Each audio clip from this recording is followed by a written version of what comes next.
Malam tidak pernah benar-benar kosong. Ia hanya berpura-pura diam, seperti halaman buku yang belum dibuka, menyimpan cerita yang menunggu seseorang cukup sial untuk membacanya. Dan di antara sisa-sisa keramaian kota yang mulai ditelan sunyi, di bawah lampu-lampu yang menggantung seperti mata lelah yang enggan terpejam, stasiun Kebayoran berdiri seperti saksi bisu dari perjalanan yang tidak semuanya berakhir dengan sampai, karena ada langkah yang terhenti di tengah jalan, ada napas yang terputus sebelum sempat pulang, dan di tempat seperti itu, waktu seakan berjalan lebih lambat, seperti menunggu sesuatu yang belum usai. Di sana, di tepi jalan yang mulai kosong, seorang pria bernama Benny yang saat itu berusia 39 tahun, masih duduk di atas motornya. Tubuhnya sedikit membungkuk, menahan lelah yang menumpuk seperti debu di sudut ruangan. Jaket lusuhnya menahan dingin malam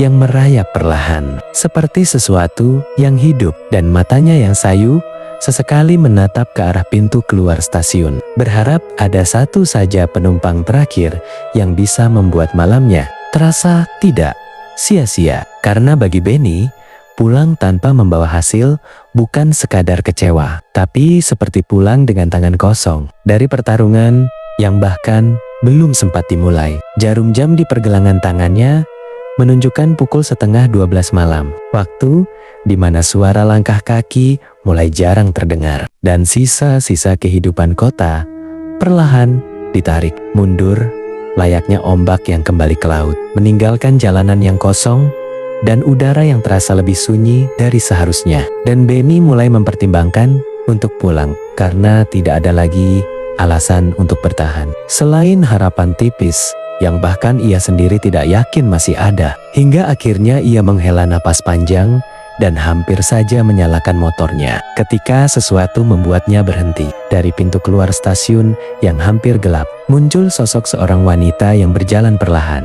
Langkahnya ringan, namun sedikit terasa janggal, karena langkah itu tidak menimbulkan suara yang jelas di permukaan jalan. Seperti bayangan yang lupa cara untuk menjadi nyata. Wanita itu mengenakan pakaian rapi seperti pekerja kantoran, blazer yang masih terlihat bersih, dan tas yang digenggam dengan posisi yang terlalu kaku. Wajahnya pucat, seperti kertas yang terlalu lama terendam air, dan tatapannya kosong. Bukan seperti orang lelah yang baru pulang kerja, melainkan seperti seseorang yang tidak benar-benar tahu kemana ia sedang berjalan.